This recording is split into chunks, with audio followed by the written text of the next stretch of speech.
Gracias por conectarse a este espacio de estudio bíblico, de un café con la Biblia. Hace unas semanas atrás andaba por un sendero en un bosque y me llama la atención un arbusto, una caña que se movía con el viento. Aquí en pantalla la fotografía que pude capturar. Me trajo a la mente aquella cita del pasaje de los evangelios que dice: ¿qué salisteis a ver en el desierto? ¿Una caña sacudida por el viento? Y es que esto tiene que ver con la fe de cada uno de nosotros.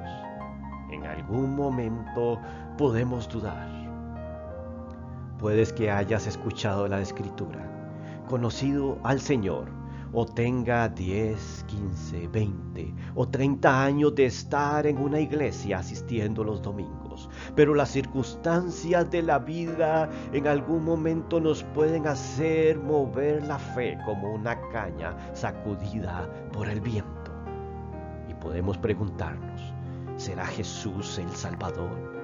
¿O será nuestro sanador? ¿Nos estará escuchando realmente porque en estas circunstancias no veo su mano? Hoy, en un café con la Biblia, vamos a estudiar ese tema.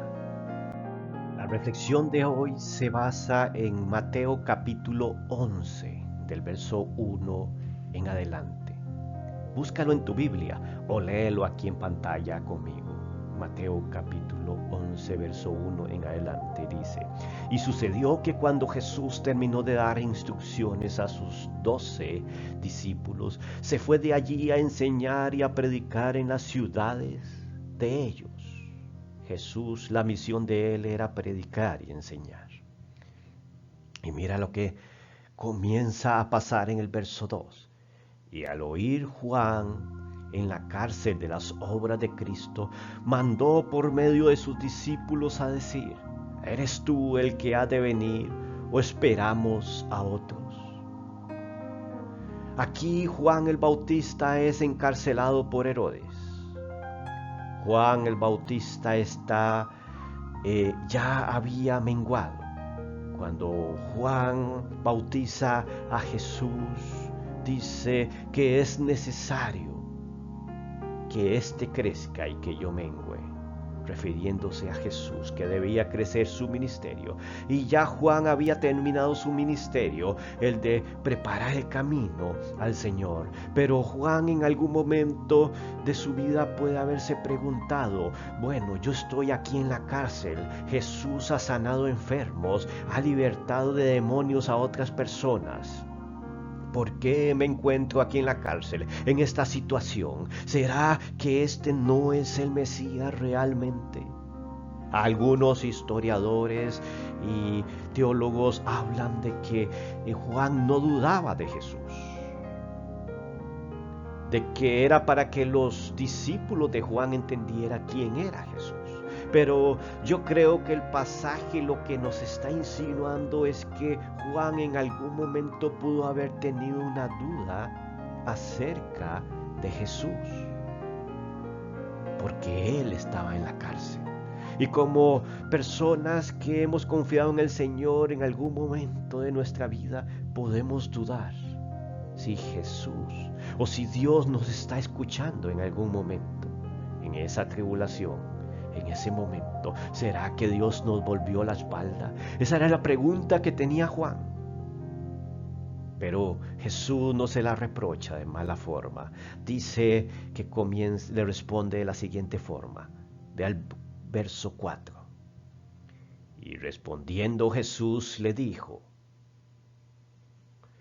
Id y contad a Juan lo que veis. Porque había mandado a sus discípulos a preguntarle si él era el Mesías o tenían que esperar a otro. Y entonces Jesús le responde: vayan y cuenten lo que ustedes ven. Los ciegos reciben la vista, los cojos andan, los leprosos quedan limpios, los sordos oyen, los muertos son resucitados y a los pobres se les anuncia el evangelio. Bienaventurado es el que no se escandaliza de mí. ¿Por qué Jesús responde a Juan, o más bien a los discípulos de Juan, para que vayan a decirle a Juan encarcelado de esta forma. Y es que debemos de saber que Jesús estaba comenzando a hacer milagros y Él no les dice, dígale que yo sí soy el Mesías, y no les dice, yo les demuestro que soy el Mesías mediante los milagros que he hecho, porque de estos milagros hablaba la profecía. ¿Y cuál profecía? Veamos a lo que se refería Jesús en estos pasajes. Mira que dice que los ciegos reciben la vista, los cojos andan, los leprosos quedan limpios, los sordos oyen, los muertos son resucitados y a los pobres se les anuncia el Evangelio. En donde encontramos esas señales que se profetizaron cientos de años antes. Isaías capítulo 35, verso 5, leemos una profecía 600 o 700 años antes de que Cristo viniera. Ya el profeta lo había dicho y dice de esta forma: entonces se abrirán los ojos de los ciegos y los oídos de los sordos se despertarán. El cojo entonces saltará como un ciervo y la lengua del mudo gritará de júbilo. ¿De quién estaba hablando el profeta aquí? Estaba hablando del Mesías.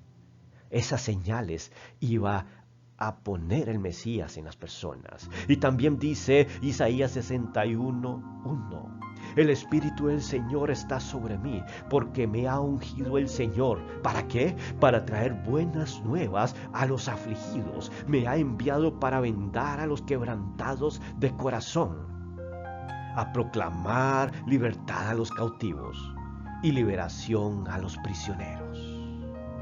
Juan, al escuchar este testimonio de boca de sus discípulos, el testimonio de que los ciegos reciben la vista, los cojos andan, los leprosos quedan limpios, los sordos oyen, iba a relacionarlo directamente, inmediatamente con la profecía que acabamos de leer. Él conocía la profecía. Entonces no le quedaba ninguna duda en su corazón de que Jesús era el Mesías. Podemos estar dudando en una situación difícil, pero cuando nos acordamos de que Jesús nos abrió los ojos cuando no veíamos, cuando nos abrió los oídos, cuando no entendíamos de la palabra y Él se reveló a nosotros, cuando estábamos muertos en nuestros delitos y pecados y Él nos resucitó con Él, como lo dice la palabra. Y en algún momento, cuando anduvimos como leprosos por la vida, leprosos de pecado, y Él nos limpió, entonces es cuando vamos a caer en razón y vamos a decir: realmente Jesús es nuestro Mesías. Ahora bien, ¿cuál fue la reacción de Jesús? ¿Acaso señalar a Juan y decir: ese incrédulo que está en la cárcel? ¿O porque Juan me anda preguntando esto, si hasta familia mía es? Somos de una misma generación. Él predicó que yo iba a venir. ¿Acaso lo señaló de esa forma? No. Jesús entendió que Juan estaba en una situación difícil. Él nos entiende cuando nosotros en algún momento estamos dudando. Jesús más bien dice de Juan y habla de buena forma. Y mira lo que dice: mientras ellos se marchaban, Jesús comenzó a hablar a las multitudes acerca de Juan. Y mira lo que decía: ¿qué salisteis a ver al desierto? ¿Qué saliste tú a ver al desierto? ¿Por qué estás en el Evangelio? ¿Por qué estás escuchando esta palabra en este programa? ¿Acaso te llamó la atención? ¿Por qué estás asistiendo a una iglesia? ¿Por qué estás yendo a un culto dominical? ¿Por qué estás estudiando la palabra? ¿Qué salisteis a ver al desierto? Dice Jesús. Hace una pregunta para llamar la atención de sus oyentes. Ellos conocían el desierto y sabían que en el desierto no había nada interesante. Solamente en las costas, en los lugares de comercio. Pero en el desierto lo más que podía haber era una caña sacudida por el viento. Eso es lo que se podía ver en el desierto, pues junto al río Jordán crecían juncos y cañas por la ribera del río. Y en una época del año, cuando corría el viento y éstas crecían, se movían y se sacudían de un lado a otro estas cañas. Para ellos esa imagen era muy conocida. Ningún judío iba a ir al desierto a ver esas cañas. Esas cañas eran insignificantes y representaban el desbalance y representaban la duda. Pero sabía que ellos no habían salido a ver esas cañas. Algo más tenía que haber en el desierto para poder llegar ahí. Tenían que esforzarse para llegar ahí. Yo sé que tú que estás escuchando esto no solamente lo estás escuchando por curiosidad, sino que lo estás escuchando porque sabes que algo más hay en este mensaje. O si en algún momento asistes a una congregación, sabe que ahí hay algo especial. Si estás estudiando la palabra por primera vez, es que no fuiste a ver una rama sacudida por el viento, sino que algo más. Y dice la siguiente pregunta: ¿Mas qué salisteis a ver? ¿A un hombre vestido con ropas finas? ¿Qué se refiere Jesús aquí? Él insiste con la pregunta: ¿qué viniste a ver al desierto? ¿A un hombre con vestiduras finas? No, sabía que Juan el Bautista, a él lo seguían muchas personas y lo iban a escuchar al desierto. Dice la palabra que él andaba por el desierto, comía langostas y era vestido con piel áspera, de camello, fuertes. No eran pieles finas, era una ropa muy sencilla.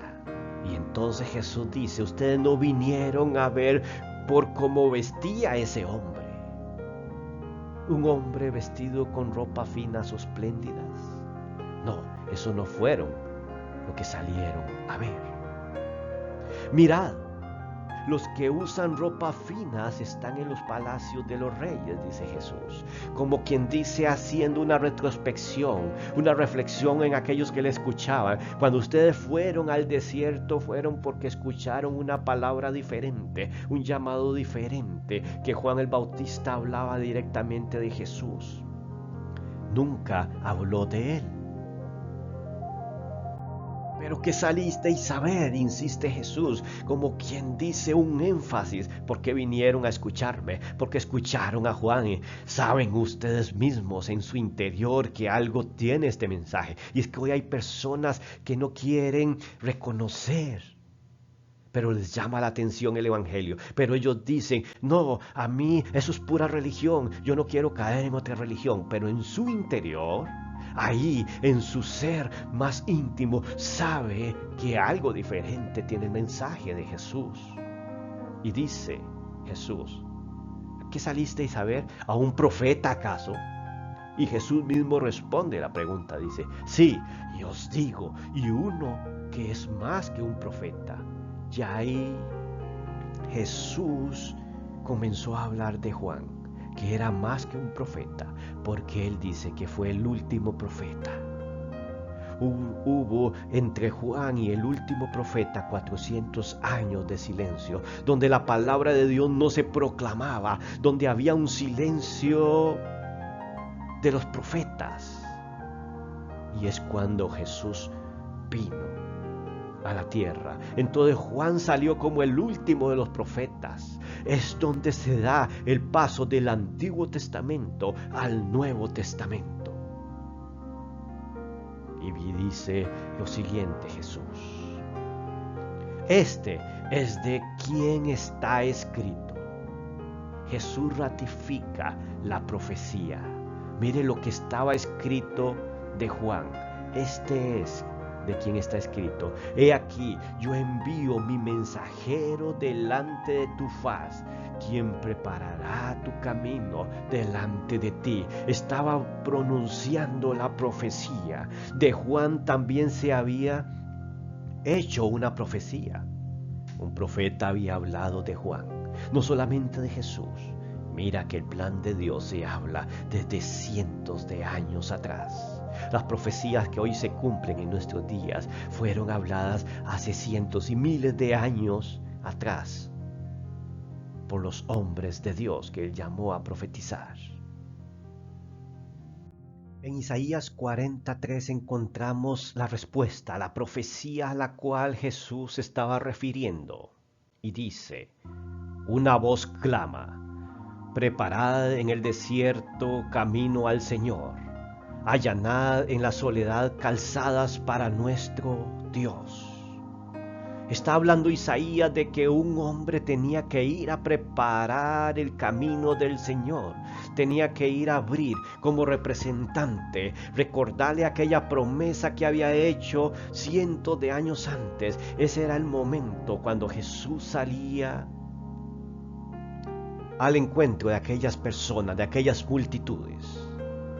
Aquí Isaías lo está hablando, que ese hombre tenía que enderezar aquella calzada, ir a preparar aquel camino. Y también dice Malaquías 3:1, he aquí, yo envío a mi mensajero, y él preparará el camino delante de mí. El mensajero a que se refiere Malaquías es Juan el Bautista. Iba a preparar el camino del Señor. Es de eso se estaba refiriendo Jesús cuando hablaba de Juan. Pero mira lo que dice el verso 11. En verdad os digo que entre los nacidos de mujer no se ha levantado nadie mayor que Juan el Bautista. Aquí Jesús está hablando directamente de este hombre Juan, que es mayor incluso en su ministerio que Elías, que Moisés, que Ezequías, que cualquiera de esos hombres de Dios que vivieron en el pasado. Pero iniciaba de ahí en adelante, después de Juan el Bautista, el nuevo pacto. Juan el Bautista terminaba el antiguo pacto, el Antiguo Testamento, y ahora iniciamos el nuevo con un mensaje fresco, ya no por la ley, sino por medio del Evangelio, de la gracia y de la fe. Y entonces él continúa diciendo, sin embargo, ese sin embargo hace la partición del Antiguo al Nuevo Testamento y dice, sin embargo, el más pequeño en el reino de los cielos es mayor que él. El más pequeño en el reino de los cielos dentro del pacto nuevo, dentro del Evangelio. Aquel hombre o aquella mujer, aquella persona sencilla y labriega, que toma en su corazón a Jesús, que acepta por fe, que es limpio por Jesús de sus pecados, porque ha creído en Él, es más grande en el reino de los cielos que Juan el Bautista. Aquí Jesús no estaba menospreciando a los profetas y a Juan el Bautista, sino estaba hablando que ahora vendría un pacto mejor, que ya no era por trabajo, por ministerio, por milagros, sino que era solamente por creer en Él. Y usted y yo estamos en el nuevo pacto, hemos creído en Él y somos, dice que aunque seamos pequeños como personas, somos mayores que Juan el Bautista. Es decir, somos importantes ahí en el reino de los cielos. Sigue diciendo el texto. Entonces, ¿quiénes somos para el Señor? Para el Señor somos importantes. Y dice el texto, y desde los días de Juan el Bautista hasta ahora, el reino de los cielos sufre violencia, y los violentos lo conquistan por la fuerza. Dice que entonces, ahora el Juan el Bautista marca un precedente. Está marcando el inicio de algo y dice que desde Juan el Bautista hasta ahora ese reino de los cielos sufre violencia y los violentos lo conquistan por la fuerza.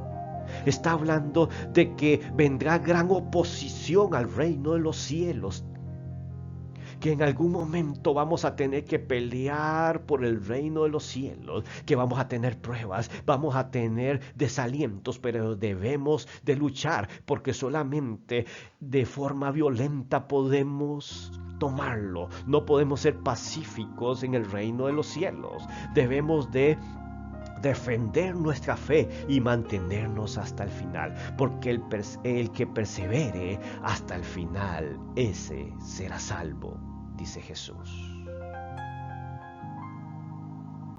Llegó el tiempo de volvernos a preguntar, ¿qué salisteis a ver en el desierto? ¿Una caña sacudida por el viento? Por supuesto que no. No fue una caña, no fue una emoción, no fue un convencimiento solamente, sino fue una convicción, una conversión lo que tuvimos. No fue simplemente una caña sacudida por el viento, sino que Jesús nos hizo renacer a una nueva vida. Y por eso estamos aquí, y por eso hablamos de esta forma, y por eso defendemos nuestra fe y estudiamos las Escrituras. A usted que ha escuchado Un Café con la Biblia, le agradecemos y le bendecimos. Si quieres ser parte de este ministerio, contáctese con nosotros. Ahí te dejamos un correo con la dirección para que te comuniques con nosotros. Incluso puedes participar de las reuniones de los jueves, todos los jueves, estudios bíblicos como esto. Solo con la diferencia de que tú puedes preguntar, participar, conversar y hacer tus aportes. Muchas bendiciones para cada uno de ustedes.